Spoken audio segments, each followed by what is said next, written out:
안녕하세요, 비키입니다. 자, 오늘은 지난 시간에 이어서 우리가 하는 사소한 것들로 인해서 환경을 지킬 수 있다라고 말씀을 드렸어요. 근데 그런 거에 대해서 어떻게 우리가 하는 사소한 것들로 이런 환경을 지킬 수가 있는지 뭔가 이유를 아셔야 되잖아요. 어떻게 그럴 수가 있는지. 그래서 그거에 대해서 오늘 한번 간단히 설명을 해보려고 해요. 자, 우선 약간 지구과학 시간 같은데 한번 최대한 빨리 그리고 간단하게 한번 해볼게요. 저도 잘 모르지만 그래서 혹시 헷갈리면 한 번씩 폰 제가 이렇게 찾은 게 있어요. 그래서 그거 보면서 할게요. 우선 우리가 사는 지구는 이 태양계에서 유일하게 생명이 살 수 있는 행성이잖아요. 우리가 다른 행성이랑 다르게 지구에서 이렇게 살아갈 수 있는 이유는 너무 덥지도 너무 춥지도 않은 적정 온도가 지켜지기 때문에 이 지구에서 그래서 우리가 살 수 있는 거잖아요. 뭐 물론 다른 많은 이유도 있겠지만 온도 부분에 대해서 그러면 이렇게 온도가 딱 적정 온도로 지켜질 수 있는 이유가 뭐냐라고 하면 공기 중에 있는 어떤 성분이 이 막을 형성하는 거예요. 유리막처럼. 그래서 막을 형성해서 온도를 지켜주는 거예요. 적정히 너무 춥지도 않고 덥지도 않게. 그럼 이 적정 온도를 지켜줄 수 있는 그 막을 형성하는 게 어떤 성분이 있냐면 이산화탄소인 거예요. 우리 이산화탄소 많이 들어봤잖아요. 이산화탄소가 그런 역할을 해줘요. 이 역할을, 막의 역할을.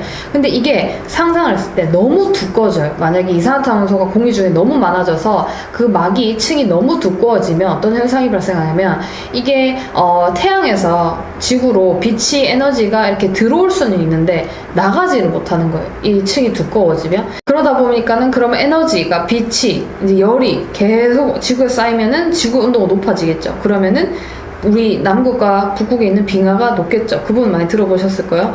그럼 녹으면 어떻게 되냐면 우리가 해수면이 상승을 하겠죠. 왜냐면 얼음이 녹으면 물이 생기니까 물이 많아지니까 해수면이 상승을 해요. 그로 인해서 해수면 밑으로 가라앉는 곳이 많이 생기게 되면서 또 우리가 또 피해를 입게 되는 거죠. 그뿐만 아니고 온도가 높아지면서 이제 겪으셔서 아시지만 매년 여름에 계속 더워지고 있고 그러면서 이제 이상기후가 발생하고 우리나라에는 없지만 지금 미국이라든지 이쪽 대륙에서는 막 토네이도도 엄청 생기고 우리는 이제 태풍으로 고생을 하고 이런 현상들이 발생을 하는 거죠. 그럼 거기에 원인이 뭐가 있었냐면 공기 중에 이산화탄소가 많아지면서 벽이 두꺼워지는 거였어요. 그럼 공기 중에 이산화탄소는 어떻게 많아지느냐? 대부분 아마 학교 다니시면서나 혹은 이제 들으셔서 아실 수도 있는데 1900년 초반에 산업혁명이 시작이 되면서 많은 제품들을 빠르게 만들어낼 수 있게 되었잖아요. 그러면 그런 제품을 만들어내는 데 있어서 어떤 게 필요했냐면 기계를 돌려야 돼요. 그럼 기계를 돌리기 위해서는 기계를 돌릴 수 있는 에너지가 필요하겠죠. 그럼 그 에너지를 만들어내는데 대부분 뭘 사용했냐면은 화석연료, 뭐 석탄 이런 것들을 사용하게 된 거죠. 그럼 그때 무슨 문제가 생기냐면 화석연료를 태우면 이산화탄소가 많이 배출이 되는 거죠. 공기 중에. 그러면은 이제 우리가 알고 있는 것과는 여긴 거예요. 우리는 상관없고 공장이 막 많이 돌려가지고 그런 거 아니야? 이렇게 할 수 있는데 이게 충격적인 게 있어요. 네이버 지식백과에 나오거든요. 뭐라고 치시면 나오냐면 이산화탄소 배출의 주 원인이라고 한번 쳐보시면 뭐가 나오냐면 동영상이 하나가 나와요. 근데 밑에 짧게 어떻게 돼 있냐면 이산화탄소가 공장이나 산업 현장에서 많이 배출될 것으로 예상하나 실제 생활에서 배출되는 이산화탄소의 양이 50%에 육박한다. 50%나 육박을 한대요. 실생활에서 만들어지는 이산화탄소가. 공장이라든지 산업 현장에서 생기는 것도 물론 있겠지만 실생활에서 이만큼이나 많이 발생을 한다라는 거죠. 여기 동영상이 있는데 보면 어떤 내용이 나오냐면 어떤 한 가족, 4인 가족 기준으로 했을 때 24시간 동안 배출한 탄소 배출량을 한번 봤어요. 전기 사용하는 거, 도시가스, 그 다음에 교통 이용하잖아요. 우리 뭐 대중교통이든 차를 타든. 그 다음에 냉수랑 온수를 사용할 때 또 에너지가 필요하겠죠. 그거를 시원하게 하고 따뜻하게 하기 위해서는 또 에너지가 필요하잖아요. 그 다음에 외부 생활을 하는 거. 예를 들어서 우리 나가서 밥을 먹는다든지 물건을 사든다든지 그럴 때에도 그 물건을 만들거나 그 음식을 만들기 위해서 에너지를 썼을 거잖아요. 그런 것까지 다 합해서 총 4인 가족 기준에 24시간 동안 배출한 탄소량이 39kg인 거예요. 이렇게 하면 잘 감이 안 오잖아요. 이게 어느 정도의 양이냐면은 한 달 기준으로 30년 된 나무를 1300그루나 심어야 되는 양이래요. 너무하지 않아요?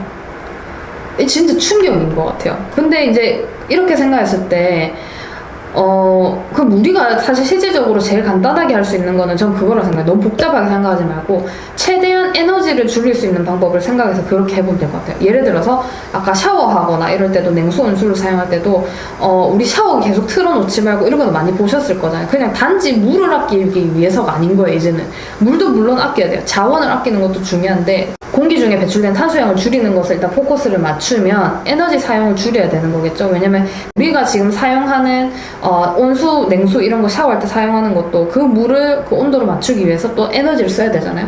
그럼 그 에너지는 사실 어디서 오느냐? 아직 전 세계적으로 아직까지는 화석연료에 의존해서 에너지를 만들어내는 거예요. 그렇게 됐을 때 최대한 좀 적게 쓰려고 노력하는 게 필요할 것 같아요. 아예 안 쓸 수는 없잖아요. 우리 씻어야 되니까. 근데 뭐 샤워기를 계속 틀어놓지 않고 딱 필요할 때만 사용을 한다든지, 그 다음에 뭐 온수, 냉수 같은 경우도 너무 극단적으로 사용하지 마시고, 사실 몸에 제일 좋은 것도 약간 미온수거든요.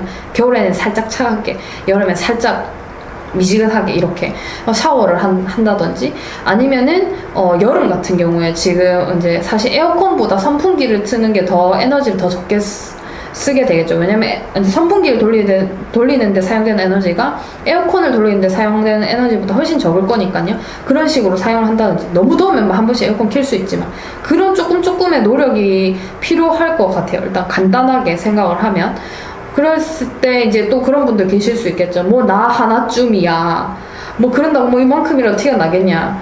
근데 아시다시피 지금 너무 지난 시간에도 설명을 했지만 이제 태풍 지금 또 올라오고 있잖아요. 10호 태풍이었나? 이름 기억이 안 나는데 또 올라오고 있고, 생활에서 이렇게 힘든데 우리가 한 사람, 두 사람 좀 늘어서 10명, 100명, 1000명, 10,000명 이렇게 조금씩 배우고 우리가 노력해서 하다 보면 좀 괜찮아지지 않을까요? 진짜 조금 노력을 많이 해야 될 것 같아요. 지금도 밖에 태풍 온다고 지금 그러는데 지금 또 오늘 또 미세먼지가 또 별로네요. 이 미세먼지도 지금 관련이 있어요. 탄소 배출이랑. 지금 뭐 공장 돌리는 거, 근처 나라에 저기서 뭐 공장 돌리는 거 뿐만이 아닌 거예요. 그래서 아마 오늘 좀 말하다 끝에 약간 이상하게 새긴 했는데, 그래서 다시 간단하게 정리하면 생활 속에서 탄소 배출을 줄일 수 있는 방법을 생각을 해보자.